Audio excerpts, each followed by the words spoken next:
In a land torn between the crescent and the cross, where the wind carried the scent of both roses and blood, a nation once buried in the shadows of foreign rule began to stir. The very soil of Spain, soaked in the memories of battles long past, whispered secrets of heroes who rose from obscurity to etch their names into the bedrock of history. In the darkest corners of medieval Spain, as the moon waxed and waned over a land yet to find its identity, the epic tales of a people clawing their way back to freedom were born.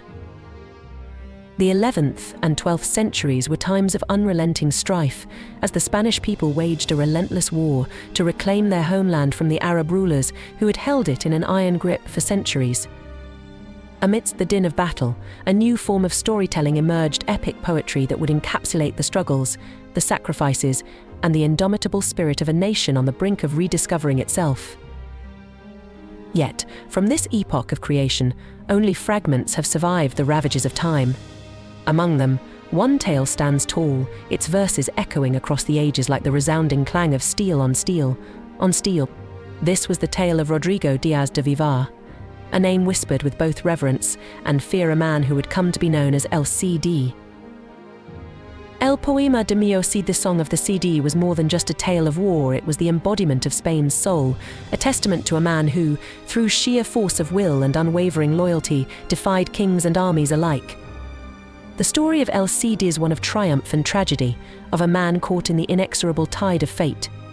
Exiled by his king, betrayed by those he once called friends, El Cid found himself cast out into the wilderness, a hero without a homeland. But it was in this crucible of despair that El Cid's true legacy was forged.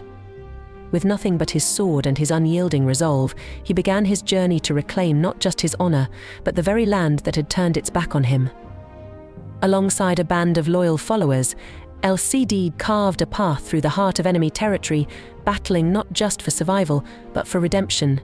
Each clash of swords, each drop of blood spilt on the battlefield, was a step closer to reclaiming the kingdom that had spurned him.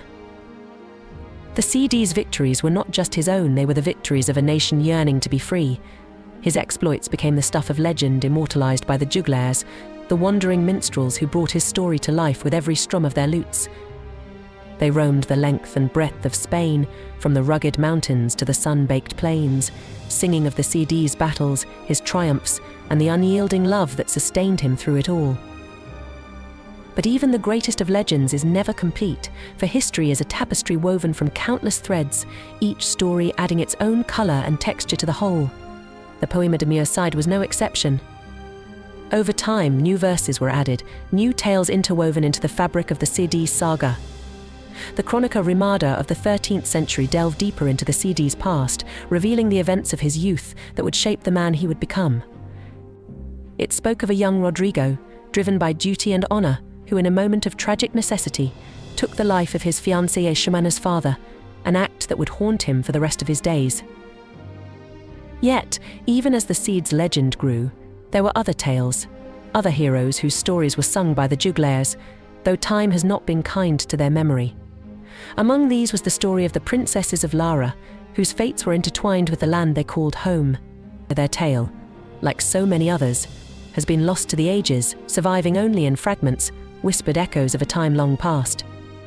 And then there was Prince Fernan Gonzalez, a name that once inspired fear in the hearts of his enemies, now reduced to a mere footnote in the annals of history. Perhaps the greatest tragedy of all is the loss of the epic tales of Bernardo del Carpio. A hero of unmatched strength and courage, Bernardo's exploits were celebrated throughout Spain, his name a byword for bravery. Yet, like so many other heroes of his time, the poems that once chronicled his deeds have been lost, their verses scattered to the winds, leaving only the barest traces of his legend in the prose chronicles that survived. But as the Middle Ages dawned, a new form of epic began to take hold of the Spanish imagination, a world where magic and chivalry reigned supreme, where knights embarked on quests not just for glory, but for love.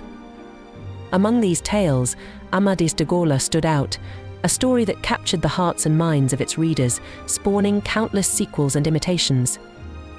In this world, the boundaries between reality and fantasy blurred, and heroes like Amadis faced challenges not just from men, but from sorcerers, monsters, and even the whims of fate itself.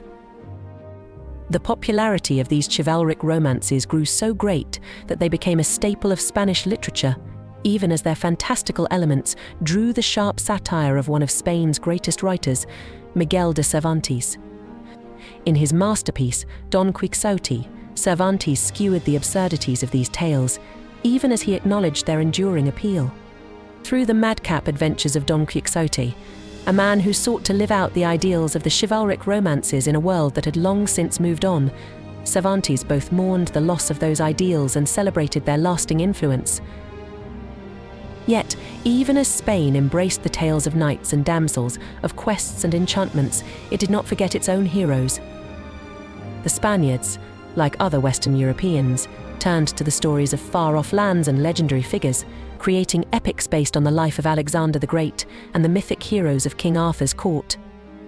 The quest for the Holy Grail, the ultimate symbol of purity and divine favor, became a recurring theme in these works, a metaphor for the Spanish people's own search for a new identity.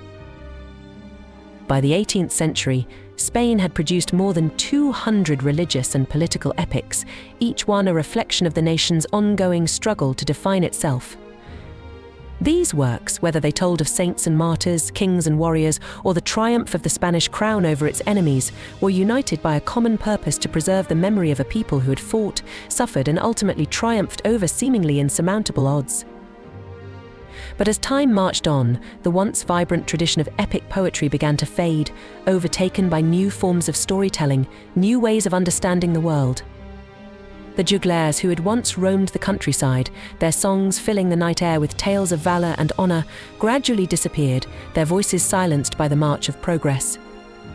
The epics they had sung, the heroes they had celebrated, slowly slipped into the shadows of history, their stories left to gather dust in forgotten manuscripts. And yet, in the stillness of the Spanish night, when the wind blows through the ancient olive groves and the stars shine down on the ruins of castles long abandoned, one can almost hear the faint echoes of those forgotten epics, the stories of a people who refused to be forgotten, who fought to reclaim their land, their honor, and their very souls. These epics, though fragmented and incomplete, continue to whisper their tales to those who will listen. They are the ghosts of Spain's past, haunting the present with their timeless stories of love, loss, and redemption. They are the echoes of valor, the remnants of a time when heroes walked the earth and their deeds were immortalized in verse. And though the songs may have faded, the spirit of those stories lives on, a testament to the enduring power of the human spirit to overcome, to endure, and to leave a mark on the world that time itself cannot erase.